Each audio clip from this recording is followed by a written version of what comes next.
नहमदुहु व नुसल्ली अला रसूलिहिल करीम अम्मा बाद। आज हमारे दरस का जो उन्वान है वो है नमाज के लिए किन चीज़ों का होना ज़रूरी है। शर्त बाबू शुरूतिस सलात, नमाज की शर्तों का बयान। शर्त का मतलब ये होता है कि अगर ये चीज़ होगी तो दूसरा काम होगा, अगर पहली चीज़ ना हुई तो दूसरा काम भी नहीं होगा। जैसे कहा जाता है, अगर तुम मुझे पैसे दोगे तो मैं तुम्हें ये चीज़ दूंगा। तो जो चीज़ कब मिलेगी? जब पैसे अदा किए जाएं। इसी तरह नमाज की कबूलियत के लिए, दुरुस्त होने के लिए कुछ शराइत हैं। अगर ये काम होंगे तो नमाज होगी, अगर ये नहीं होंगे तो नमाज नहीं होगी। ये शर्त है। तो मुख्तलिफ़ शुरूत हैं, अहादीस में उनका तज़किरा है, तो इख्तिसार के साथ हम उनको आपके सामने रखते हैं। इस बाब की पहली हदीस, वैसे हमारी ये 203 नंबर हदीस है बुलूगुल मराम की। गोया कि तकरीबन 200 के करीब अहादीस हमने पढ़ ली हुई हैं। वअन अली इब्न तल्क़िन रज़ियल्लाहु तआला अन्हु क़ाल क़ाल रसूलुल्लाहि सल्लल्लाहु अलैहि वसल्लम इज़ा फ़सा अहदुकुम फ़िस्सलात फ़ल्यंसरिफ़ वल्यतवज़्ज़अ वल्युዒदिस्सलाह।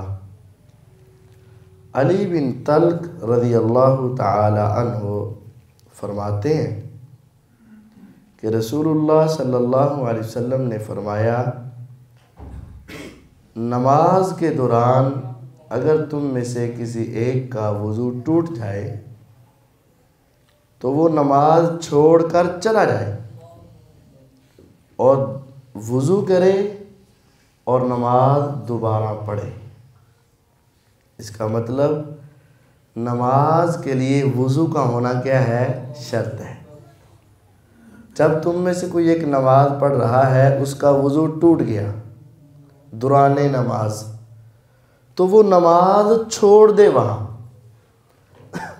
इससे ये बात भी है कि अगर उसको याद आ गया कि मेरा वज़ू था ही नहीं, उसको ये याद आ गया कि मैंने वज़ू किया ही नहीं था, या उसको ये याद आ गया कि मेरा तो वज़ू पहले ही टूट चुका था, मैं या समझ रहा था शायद मेरा वज़ू है, तो किसी भी शक्ल में अगर उसका वज़ू नहीं है तो वो नमाज छोड़कर पीछे चला जाए और जाकर दोबारा वज़ू करे और नमाज पूरी दोबारा पढ़े। बसा औकात होता ये है कि मजमा काफ़ी होता है, अफराद ज़्यादा होते हैं, ये पहली सफ़ों में खड़ा है, इसका वज़ू टूट गया, हवा खारिज हुई, अब बाहर निकलने से इसको ना शर्म महसूस होती है कि दुनिया क्या कहेगी, लोग क्या कहेंगे, क्या समझेंगे। ये दुनिया से नहीं डरना चाहिए। हमें सारी दुनिया से बढ़कर हया किसका होना चाहिए? अल्लाह का। अल्लाह का हया। और ये बहुत बड़ा जुर्म है जान बूझ कर बग़ैर वज़ू के नमाज पढ़ना। मुझे याद आई अचानक वो हदीस, सिलसिला हदीस सहिया में मैं पढ़ रहा था कि एक शख्स कब्र में जाएगा, अल्लाह ताला की तरफ से फ़ैसला होगा कि इसको 100 कोड़े मारे जाएं, 100 कोड़े मारे जाएं, और वो अल्लाह ताला से इल्तिजा करेगा, मुआफ़ी मांगेगा, या पीछे से कुछ लोग उसके लिए माफ़ी मांगेंगे, तो अल्लाह ताला उसके 99 कोड़े मुआफ़ कर देंगे। यानी एक कोड़ा मुआफ़ नहीं होगा, 99 की मुआफ़ी हो जाएगी, लेकिन एक की मुआफ़ी नहीं होगी। वो उसको मारा जाएगा और उसकी पूरी कब्र आग से भर जाएगी और काफ़ी देर तक वो उस आग में जलता रहेगा, सड़ता रहेगा। जब वो आग ठंडी होगी, वो ठीक होगा कुछ, तो वो अल्लाह ताला से पूछेगा, यार अब वो कौन सा गुनाह था जो तूने मुझे मुआफ़ नहीं किया? जब तू 99 मुआफ़ कर सकता है तो एक भी तो कर सकता है ना। और अगर तेरी रहमत ने 99 मुआफ़ कर दिए तो एक क्यों नहीं किया? वो गुनाह क्या था?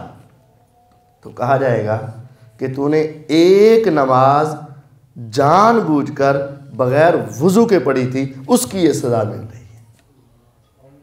यहाँ से पता चलता है कि हमें अल्लाह की हया होनी चाहिए, अल्लाह से डर होना चाहिए। ये दुनिया के सामने इमाम अहमद बिन हम्बल रहमहुल्लाह ये कहा करते थे, रियाकारी दो किस्म की है। रियाकारी दो किस्म की है। एक है कि दुनिया को दिखाने के लिए नेकी करना, और एक है दुनिया को दिखाने के लिए गुनाह करना। यह भी रियाकारी में। अब ये बगैर वुज़ू के जो नमाज पढ़ रहा है, ये किस वजह से पढ़ रहा है? दुनिया बस देख ले मैं नमाज पढ़ रहा हूं, अगर मैं छोड़कर गया तो दुनिया क्या कहे? तो ये वुज़ू होना शर्त है। अगर नमाज के दौरान टूट जाए या पहले टूटा हो तो वाह वुज़ू होकर दोबारा आए।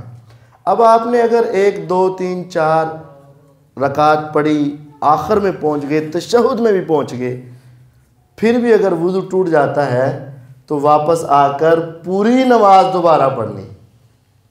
वल युईदिस सलाह, नमाज सारी दोहराएगा।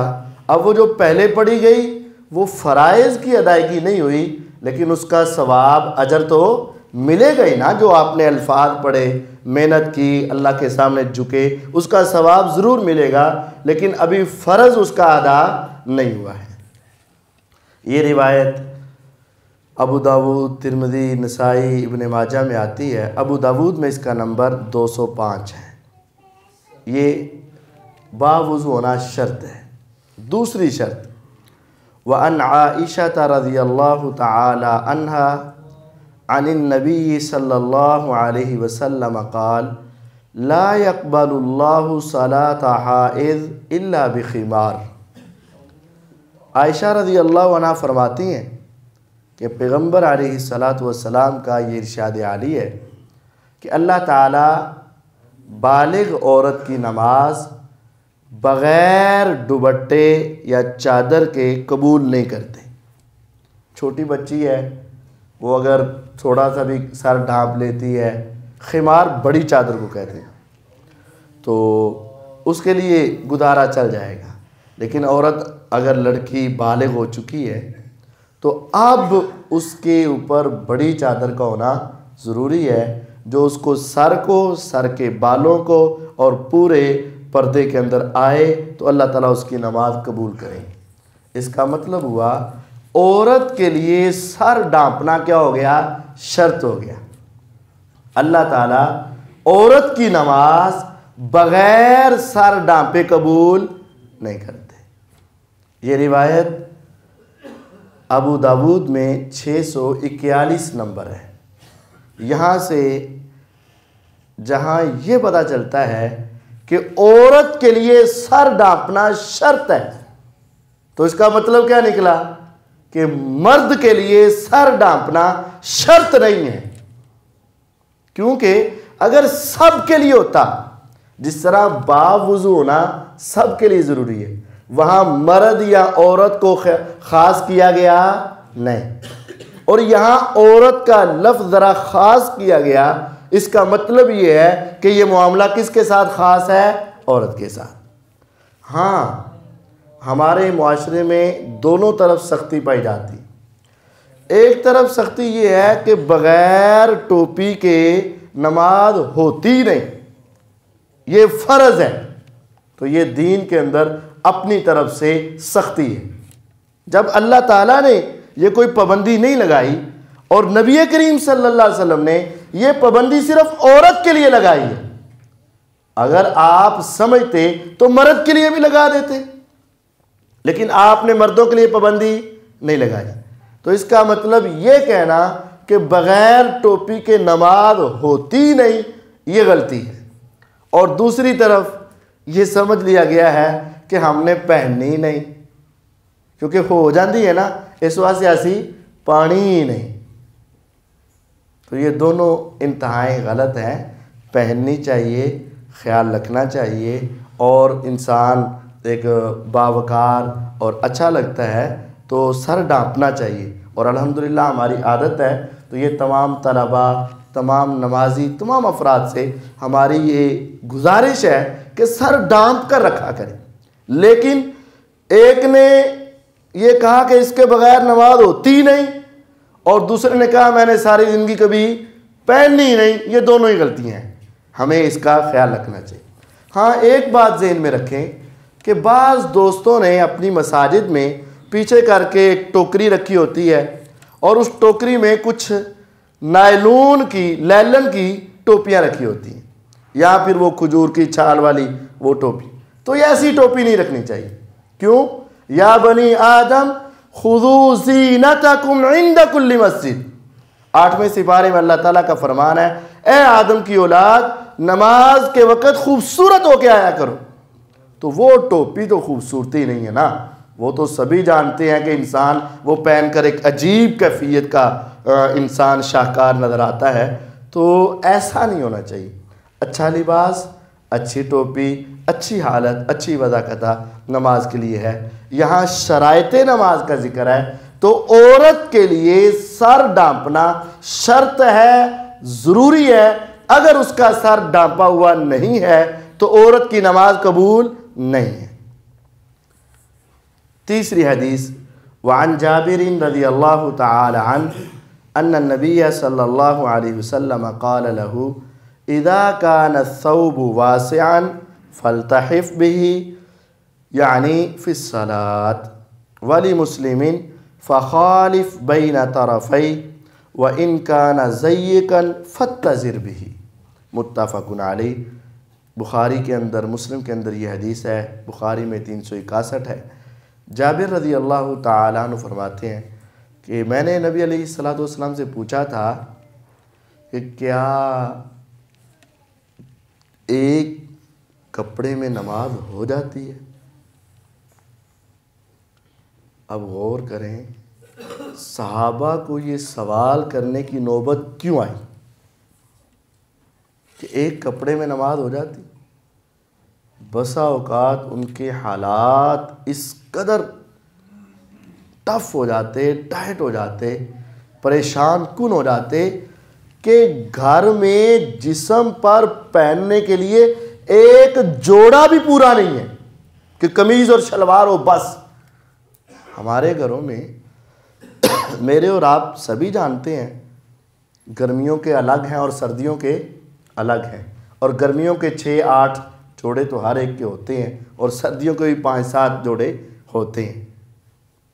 इसके बावजूद हमारी ज़ुबानें शुक्र अदा करने से कासिर हैं। लेकिन सहाबा को ये सवाल करने की ज़रूरत पेश आई कि अगर जिस्म पर ढांपने के लिए सिर्फ एक कपड़ा हो तो क्या उसमें नमाज हो जाएगी? आपने फरमाया इनका नसौब वासिया फल्तहिब बिही, अगर वो बड़ा कपड़ा है ना, चाहे एक ही है, चादर नुमा है, तो उसको अपने ऊपर लपेट लो नमाज के अंदर। और फिर फरमाया फ़खालिफ बैन तरफ़ै, उसके दोनों किनारों के ऊपर मुखालफत पैदा करो। एक शक्ल है कि बड़ी चादर है, वो लपेट लो, वो तहबंद के तौर पर भी हो जाएगी और आपके कमीज़ के तौर पर भी हो जाएगी, बड़ी चादर हो। अगर वो बड़ी से कुछ छोटी है तो उसको इस तरह अपने कमर पर लेकर आओ, ऐसे कमर पर चादर लाओ। उसकी हदीस में है फ़खालिफ बैन तरफ़ै, उसके दोनों किनारों को मुखालिफ सिमत में ले जाओ और गर्दन के पीछे बांध दो। ऐसे चादर ली जैसे चादर बांधनी होती, धोती बांधनी होती, ऐसे ली, ये दायां पलड़ा इधर बांधा और ये इधर किया और पीछे से बांध लिया, कंधों पर आ गया, वो तहबंद भी हो गया और जिस्म का सीना वगैरह भी सामने से ढांप लिया गया। और अगर इससे भी छोटा है,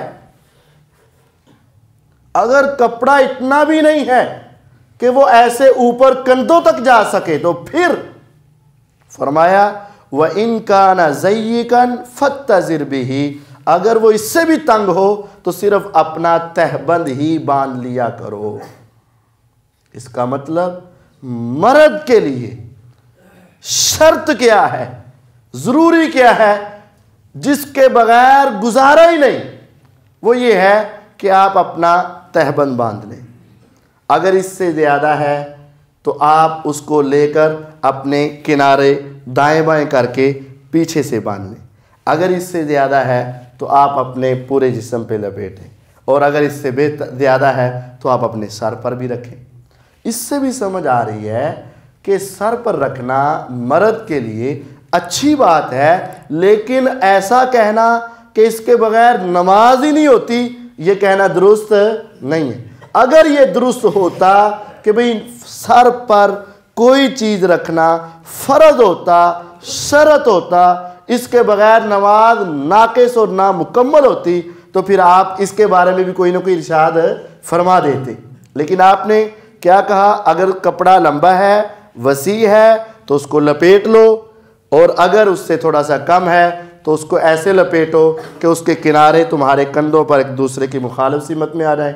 अगर उससे भी कम है तो अपना तहबंद बांध लो। और बुखारी मुस्लिम की एक हदीस में ये अल्फाज भी हैं, अबू हुरैरा रज़ी अल्लाह अन्हु की हदीस है, ला युसल्ली अहदुकुम फिस्सौबिल वाहिद लैसा अला आतिक़िही मिन्हु शै।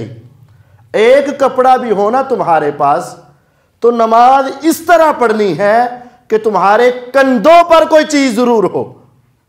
अगर एक कपड़ा भी तुम्हारे पास है तो नमाज इस तरह पढ़नी है कि तुम्हारे कंधों पर कोई चीज हो। नबी करीम सल्लल्लाहु अलैहि वसल्लम कंधे के बारे में ये बात इरशाद फरमा रहे हैं। इसका मतलब कंधों के ऊपर कपड़े का होना ये जरूरी है। अगर सर का भी होता फर्ज तो ये भी इरशाद फरमा, हाँ कंधों को ढांपना ज़रूरी है।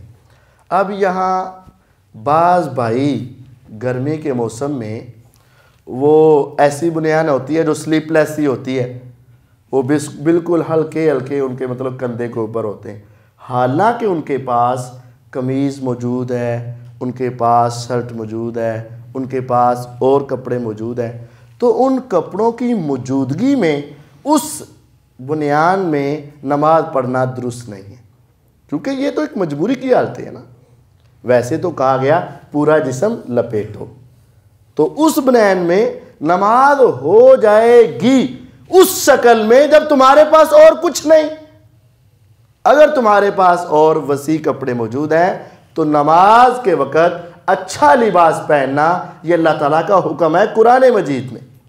बाज़ भाइयों ने टी शर्ट पहनी होती है जिसकी वजह से पूरा कंधा कवर है और बाजू का कुछ हिस्सा कवर है, इसमें नमाज हो जाती है, इसमें कोई हरज वाली बात नहीं। पूरा कंधा कवर हो, बाजू का कुछ हिस्से कवर हो, तो इसमें कोई फिर फ़र्क नहीं पड़ता, दुरुस्त है। हाँ पूरे बाजू हो जाएं तो वो और ज़्यादा बेहतर है, हाफ बाजू में भी नमाज दुरुस्त है, लेकिन उस तरह की पढ़ना कि बिल्कुल हल्का सा इंसान के कंधे पर, तो ये काम दुरुस्त नहीं है। औरत के लिए सर ढांपना भी ज़रूरी था और औरत के लिए पाँव ढांपना भी ज़रूरी है, ये शर्त है। औरत के लिए सर ढांपना भी ज़रूरी था और औरत के लिए पाँव ढांपना भी ज़रूरी है।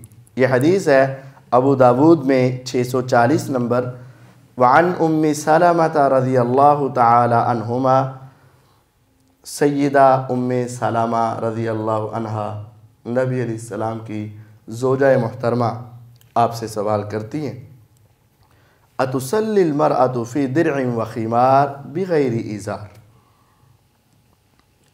क्या औरत ने कमीज़ पहनी हो और बड़ी चादर हो लेकिन गुर्बत का ये आलम हो कि उसके पास तहबंद हो ही ना। अब गौर करें, हमारी माओ बहनों के भी कितने कितने कपड़े होते हैं। सैयदा आपसे ये सवाल कर रही हैं, किसी औरत के पास एक कमीज़ है, लंबी है, और एक चादर है बड़ी, तो क्या वो इन दो कपड़ों में नमाज पढ़ सकती? आपने फरमाया इदा कान दिर्उ साबिगन युगत्ती ज़ुहूर क़दमैहा, हाँ पढ़ तो सकती है, लेकिन शर्त यह है कि वो कमीज़ इतनी लंबी हो कि उसके पाँव के ऊपर वाले हिस्से को उसने ढांप रखा हो। जिस तरह अरबियों का एक चोगा सा होता है, लंबी सी कमीज़ हो, औरत के लिए पाँव की पुश्त ऊपर वाले हिस्से को ढांपना ज़रूरी है। इसका मतलब मर्द की ऐसी कैफियत नहीं होनी चाहिए। मर्द के लिए पाँव का और खुसूसन टखने का नंगा होना, हाँ एक है जुराब की वजह से या मोज़े की वजह से, वो एक अलग बात है, वो डांप के पढ़ सकते हैं, लेकिन टखनों से ऊपर तहबंद का होना ये मर्द के लिए ज़रूरी है। और औरत के लिए टखनों से नीचे तक कपड़ा या किसी चीज़ के साथ पाँव ढांपे होना ये ज़रूरी है। आपने फरमाया हाँ औरत नमाज पढ़ सकती है। इदा कानत दिर्उ साबिगा, जब वो कमीज़ काफ़ी लंबी हो, युगत्ती ज़ुहूर क़दमैहा, उसके कदमों के ऊपर वाले हिस्से तक वो ढांप रही हो, तो फिर ठीक है। अबू दाऊद के अंदर ये हदीस 640 नंबर मौजूद है। इसी तरह ये लिबास की बातों के बाद लिबास में ये हो गया कि मर्द के लिए अपना सतर ढांपना ज़रूरी है, औरत के लिए पूरा जिस्म ढांपना ज़रूरी है, औरत के लिए पाँव भी ढांपना ज़रूरी है, सर भी ढांपना ज़रूरी है, बाल भी ढांपने ज़रूरी, ये सारा कुछ औरत के लिए ज़रूरी है। मर्द के लिए कम अज़ कम ये हद है कि घुटनों से लेकर ये नाफ तक ये सतर ढांपा हो। इससे ज़्यादा अगर कपड़े हैं तो कंधे ढांपे हों, इससे ज़्यादा है तो बेहतरीन किस्म का अपने पूरे जिस्म को कवर किया हो, इससे ज़्यादा है तो सर के ऊपर भी रखने की कोशिश करनी चाहिए। अब लिबास के बाद बारी है कि किबला रुख होना भी शर्त है। नमाज के लिए आम हालत में किबला रुख होना भी शर्त है। अगर जानबूझकर कोई शख्स किबले के सिवा किसी और तरफ जानबूझ के नमाज पढ़ेगा, उसकी नमाज कबूल नहीं है। हाँ गलती से पढ़ी गई तो उसकी नमाज कबूल हो जाएगी। वअन आमिर इब्न रबिया रज़ियल्लाहु तआला अन्हु क़ाल कुन्ना मअन नबी सल्लल्लाहु अलैहि वसल्लम फ़ी लैलतिन मुज़लिमा। आमिर बिन रबिया रज़ियल्लाहु तआला अन्हु फरमाते हैं, हम नबी करीम सल्लल्लाहु अलैहि वसल्लम के साथ थे, सफ़र में थे, अंधेरी रात थी। फ़अश्कलत अलैना किबला, किबला हमारे ऊपर मुश्किल हो गया, यानी किबला तलाश नहीं हो रहा, हमें कोई समझ नहीं आ रही। इशा का वक़्त हो गया या सुबह का वक़्त हो गया, तो अब हमें सफ़र के दौरान पता नहीं चल रहा कि किबला किस तरफ होगा। फ़सल्लैना, हमने नमाज़ें पढ़ ली। फ़लम्मा तलअतिश शम्स, जब सुबह हुई, सूरज निकला, तो सूरज किधर से निकलता है? मशरिक़ से। तो फिर हमने उस लिहाज से अपने किबले का थोड़ा सा अंदाज़ा लगाया। तो इज़ा नहनु सल्लैना इला गैरिल किबला, उस वक़्त हमें पता चला कि जो हमने नमाज़ पढ़ी थी ना, वो किबले की तरफ नहीं पढ़ी थी। तो हम परेशान हो गए। तो अल्लाह ताला ने आसमान से कुरान उतार दिया, फ़नज़लतिल आया फ़अयनमा तुवल्लू फ़सम्मा वजहुल्लाह, जिधर भी तुम फिर जाओ वहाँ अल्लाह का चेहरा है। अगर गलती से तुमसे नमाज किसी और तरफ भी पढ़ी गई तो अल्लाह ताला हर तरफ मौजूद है, अल्लाह ताला का चेहरा है, अल्लाह ताला तुम्हारी कबूल करने वाला है। लेकिन जानबूझकर गैर किबला की तरफ नमाज पढ़ना दुरुस्त नहीं है। अब किबले की डायरेक्शन में आज तो अल्लाह ताला ने बड़ी आसानी कर दी है कि एक एक इंच तो दूर की बात है, सूत्र का भी पता चलता है। समझे ना, सूत्र तो अंत बहुत पता है सूत्र। तो इंच और फुट ये तो बड़ी दूर की बात, आज तो अल्लाह ताला ने हमारे लिए बहुत आसानी कर दी कि हमें पूरी डायरेक्शन, पूरा सीधा किबला मालूम हो जाता है। ये हमारे पास अल्लाह ताला ने आलात दे दी। लेकिन आज से आप 100 साल पहले चले जाएं तो वो क्या था, किबले की बस अंदाज़ा ही था ना इधर मगरब है, इधर किबला है। लेकिन जो आज हमारी सफ़ों में 2-2 इंच पीछे, 2-2 इंच सीधी, 3-3 इंच, वो इतनी ज़्यादा बारीकी पहले मालूम हो सकती थी? नहीं मालूम हो सकती थी। और आप देखें, अगर आप यहाँ से 1 इंच का भी फासला रखें तो जब हज़ारों मील तक जाके किबला आएगा तो 1 इंच का रेब, 1 इंच का कट हो, थोड़ी सी सड़क 1 इंच ज़रा टेढ़ी होती जाए तो 100 किलोमीटर के बाद कितनी दूर निकल जाएगी? वो तो बहुत दूर निकल जाएगी। ऐसा ही है ना? तो 1000 किलोमीटर के बाद और 10,000 किलोमीटर के बाद वो तो बिल्कुल ही चेंज हो जाएगी। तो अल्लाह ताला ने हमारे लिए आसानी कर दी। फरमाया, ये हदीस है तिरमिज़ी के अंदर, अबू हुरैरा रज़ी अल्लाह ताला अन्हु रावी हैं, रसूलुल्लाह सल्लल्लाहु अलैहि वसल्लम ने फरमाया, मा बैनल मशरिक़ि वल मग़रिबि क़िबलतुन, हमारा किबला है शमाल और जुनूब के दरमियान मगरब की तरफ। यही है ना? इधर जुनूब है, इधर शमाल है, दरमियान में किस तरफ है? मगरब की तरफ। इसी तरह उनका जो मदीना में थे, उनका किबला शमाल की तरफ था। तो आपने फरमाया मशरिक और मगरब के दरमियान ये सारी सीमत जो है ये क्या है? किबला है। यानी अगर हम किबले वाली सीमत तलाश कर ले बस, तो थोड़ा बहुता कमी बेशी जो है ये इसमें मुआफ़ी है, इसमें कोई ज़्यादा सख्त और पकड़ नहीं है। हमारा किबला अमूमी अल्फाज कैसे हैं? किबला किस तरफ होता है? मगरब की तरफ। ऐसे ही है ना? तो मगरब का रुख कर लिया जाए तो नमाज दुरुस्त है। हाँ, अगर पता चल जाए तो फिर पूरी डायरेक्शन बनाने की कोशिश करनी चाहिए। लेकिन अगर ऐसा नहीं है तो बस आप हमारे एतबार से मगरब की तरफ मुंह कर लिया तो नमाज दुरुस्त हो जाएगी। आपने पूरी सीमत को, जिस तरह ये पूरी मशरक है इसी तरह वो पूरी मगरब है। आपने मदीने वालों को कहा था मशरक और मगरब के दरमियान हमारा किबला है, यानी शमाल की तरफ। हमारे लिए शमाल और जुनूब के दरमियान किधर किबला है? मगरब की तरफ। तो किबला रुख होना ज़रूरी है, वो पूरा परफेक्ट हम किबले की तरफ चले जाएं तो ये सबसे बेहतर है। लेकिन अगर कोई थोड़ी बहुती कमी बेशी हो जाए और वो सिमत एक हो तो ये भी काफ़ी है, इसमें गुंजाइश मौजूद है। क्योंकि हदीस है, मा बैनल मशरिक़ि वल मग़रिबि किबला, मशरक और मगरब के दरमियान जितना फासला है वो तुम्हारे लिए क्या है? किबला है। तो डायरेक्शन पूरी मिल जाए बेहतर है, या उस सिमत की तरफ मुँह कर ले तो फिर भी गुजारा है और नमाज होगी। जानबूझकर दूसरी तरफ मुँह करके नमाज पढ़ना जायज़ नहीं है। अब सवारी पर अगर हम नमाज पढ़ेंगे तो क्या ये जायज़ है या नहीं जायज़? और फिर अगर जायज़ है तो सवारी तो गाड़ी भी इधर उधर होती है, कभी उसका रुख इस तरफ हो गया, कभी इस तरफ हो गया, और जो घोड़ा वगैरह दूसरी वो दाएं बाएं तो होते ही हैं, हिलते तो हैं ही हैं, बिल्कुल हमेशा बिल्कुल सीधी सीमत तो नहीं चलते वो। तो उस वक़्त किबले का क्या बनेगा? और क्या सवारी पर नमाज जायज़ है? इसके बारे में अगली हदीस है, वअन आमिर इब्न रबिया रज़ियल्लाहु तआला अन्हु, आमिर बिन रबिया रज़ियल्लाहु तआला अन्हु फरमाते हैं, रअयतु रसूलल्लाहि सल्लल्लाहु अलैहि वसल्लम युसल्ली अला राहिलतिही, मैंने रसूलुल्लाह सल्लल्लाहु अलैहि वसल्लम को देखा आप अपनी सवारी पर नमाज पढ़ लिया करते थे। हैसु तवज्जहत बिही, जिधर भी वो सवारी मुँह करके चलती रहती आप नमाज पढ़ते रहते। अब ये कौन सी नमाज होती थी? अब इस हदीस में ये तज़किरा, ये हदीस पूरी होगी बुखारी मुस्लिम की, कि नबी अलैहिस्सलातु वस्सलाम सवारी पर नमाज पढ़ते थे। वो जिधर भी सवारी का रुख होता आप बैठे नमाज पढ़ते रहते। अब दूसरी हदीस साथ मिलाएंगे तो पता चलेगा कि वो नमाज कौन सी थी।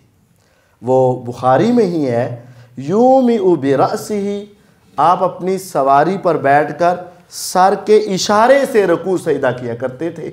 इशारे से, पूरा तो नहीं हो सकता ना, सवारी के ऊपर बैठे हैं कि पूरा क़याम हो जाए, नामुमकिन है।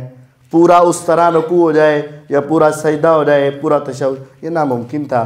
तो आप यूमिउ बिरासिही, अपने सर के इशारे से सारी नमाज पढ़ते। वलम यकुन यस्नउहु फिल मक्तूबा, फर्जी नमाज आप सवारी पर नहीं पढ़ा करते थे। फर्जी नमाज सवारी पर नहीं पढ़ते थे, नफली नमाज सवारी पर पढ़ लेते थे और अदायगी इशारों के साथ कर लिया करते थे, चाहे सवारी का चेहरा किसी तरफ भी हो।